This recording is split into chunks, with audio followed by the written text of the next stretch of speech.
Telltale is back. They're back with The Expanse, a Telltale series based on the acclaimed books by James S.A.Corey and the television series of the same name. And they're back with a bang. In 2018, Telltale Games closed as we knew it.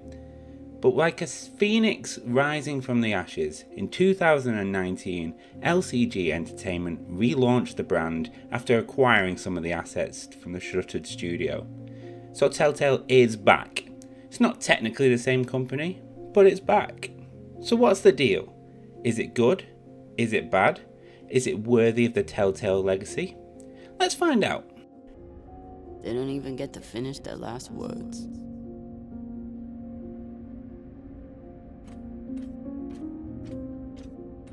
The Expanse is being released in 5 installments or chapters that take 1 or 2 hours to play through, depending on your playstyle, how fastidious you are with collectibles, or just plain indecisive with decisions.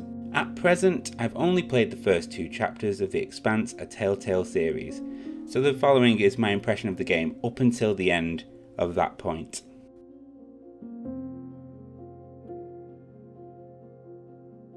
Confession time, I've never seen or read any The Expanse related media, so when it comes to Belter lore, I'm no boss man.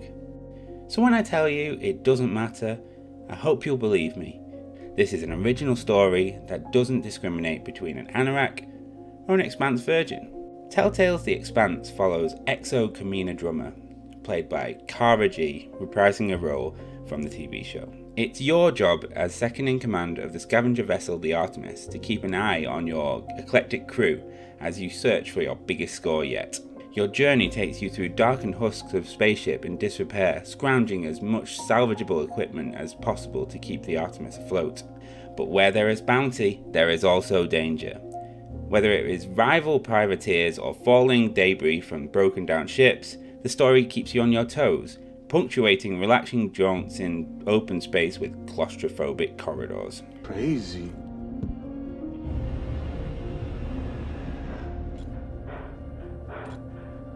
Just breathe.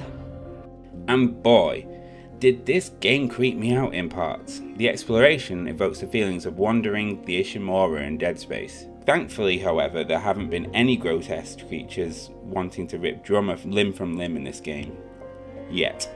There's a tense vibe to the story though, like nobody is safe, and it will all be your fault if they die. That's pressure right there. So how about gameplay? Well, it's Telltale, so it's basically Telltale-like. What you say and do affects the story. Conversations with your crew are the basis of most of your decision making. Drummer's demeanour can affect their opinion of her and her leadership abilities. Will you choose to roleplay a hero drummer, or the more pragmatic drummer who will sacrifice an appendage or two for the prospect of extra salvage? I say screw those guys. Robot arms and legs are way cooler.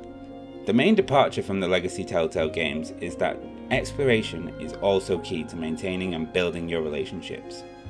For instance, in Chapter 1 you can find a crystal to repair a laser cutter in the Artemis medbay. That laser cutter could be used to save a crewmate in subsequent chapters.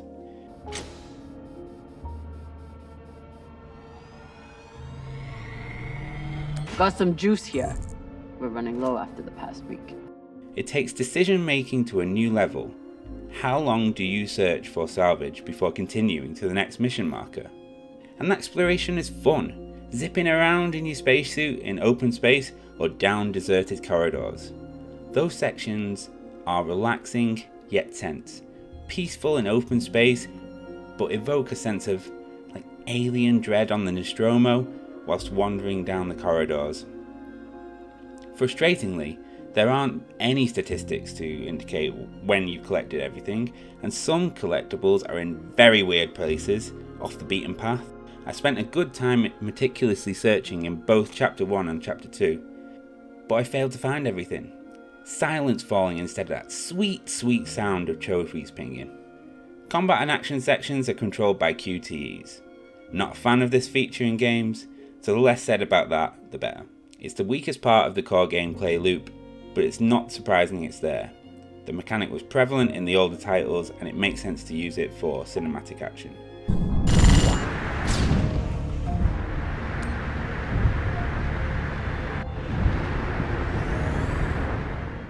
let's just move on.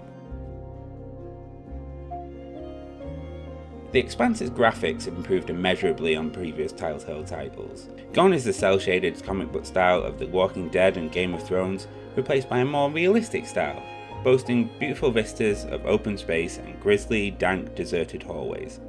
The face models are not hyper-realistic, like in a supermassive title, but they're pretty damn good. I don't have a frame of reference for the types of language and the cadence of speech of belters and inners, but it is sci-fi enough to be believable. Make it stop! Shut it, Tokaka! Kara G in particular produces a terrific performance as the playable character. There is something off with the speech audio in places, enough to be distracting. It's possible that it was designed this way for drummers in a monologue, but the sound quality is way too clear for the environment, like it should be more distorted or echoey. Either I got used to it, or the voice quality improved later in the game because I stopped noticing it by chapter 2. Let's celebrate. What are we celebrating? Our last mission. I've heard that before. This is the one. The game's music was composed by Clinton Shorter, who also wrote for the TV show. It's consistent and glorious. Matching the vibe of the setting, the soundtrack evokes feelings of space danger. In other words, it feels like I'm in space. And in danger. It's brilliantly done. The music transitions seamlessly between the anxiety of the vastness of space to the anxiety of wandering claustrophobic, bloodstained corridors. In the safety of the Artemis, you can feel the tension subside, but not disappear. Shorter has done a tremendous job.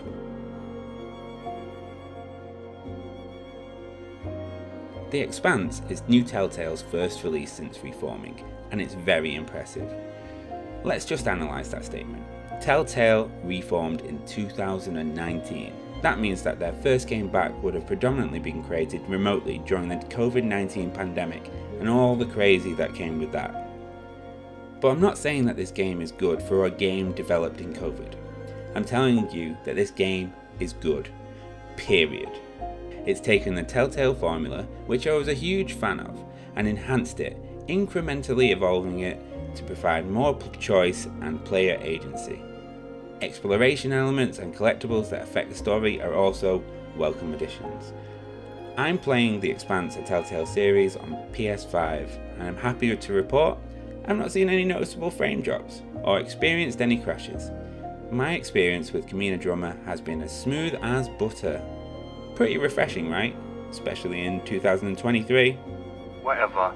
You got the easy job inside with all the good for Lota. Story games like this aren't everybody's cup of tea. Some people think legacy Telltale games are glorified interactive novels, games in name only. I would say that this game is not for those type of people. However, if you're like me, a Telltale type lover, you should definitely try this game out. Because it's good. It's really good. And despite some audio weirdness and lackluster QTE action sections, I've really enjoyed my time with Kamina Drummer and the crew of the Artemis. Soup rating 8 out of 10.